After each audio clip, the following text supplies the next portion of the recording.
దేశంలో మరే రాష్ట్రానికి సాధ్యం కాని విధంగా రాష్ట్రం ఆదాయంలో 27.45% వృద్ధి నమోదు చేసింది. గతేడాదితో పోలిస్తే ఈసారి 1656 కోట్ల అదనపు ఆదాయం సమకూరిందని ప్రభుత్వం వెల్లడించింది. మరిన్ని వివరాలు మా ప్రతినిధి రఘువర్ధన్ అడిగి తెలుసుకుందాం. రఘు, రాష్ట్ర ప్రభుత్వం ఆదాయం పెరగడానికి కారణాలేంటి?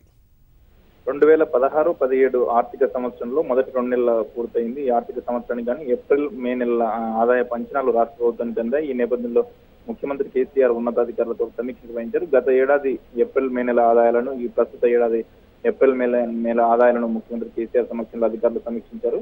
గత ఏడాది 6031 కోట్ల ఆదాయం రాగా ఈ ఏడాది 1656 కోట్లు పెరిగి అది 7687 కోట్లకు చేరుకుంది. మొత్తంగా నికరంగా ఈ 2 నెలల ఆదాయంలో 27.45% ఆదాయం వృద్ధి నమోదైందని అధికారులు లెక్కలు తెలిపారు.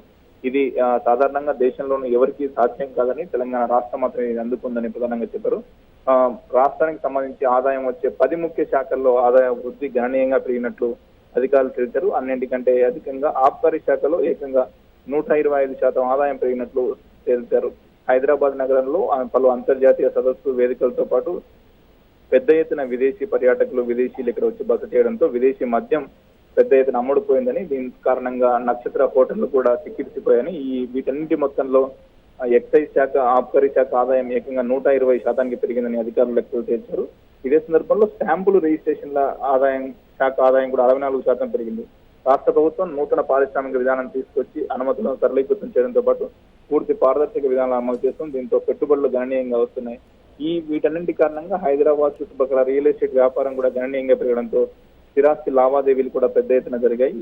వీటన్నిటి ద్వారా ఈ స్టాంపుల రిజిస్ట్రేషన్ల శాఖ ఆదాయం 64% పెరిగిందని అధికారులు తెలిపారు. ఇదే సందర్భంలో వినోద పన్ను ద్వారా వచ్చిన ఆదాయం మరో 36%, వివిధ అమ్మకాలు, కొనుగోళ్లకు సంబంధించిన ఆదాయం కూడా 17% పెరిగిందని అధికారులు అంచనా వేశారు.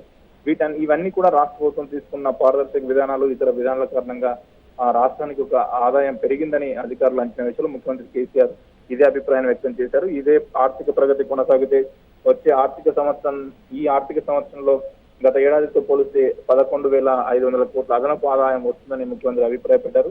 బడ్జెట్ కూడా భారీగా పెరిగే అవకాశం ఉన్న నేపథ్యంలో ప్రజలకు మరిన్ని మంచి కార్యక్రమాలు అమలు చేసి బంగారు తెలంగాణ దిశగా అడుగు వేయవచ్చని, ఇది ఒక సానుకూల పరిణామని ముఖ్యమంత్రి కేసీఆర్ అధికారులతో వ్యాఖ్యానించారు.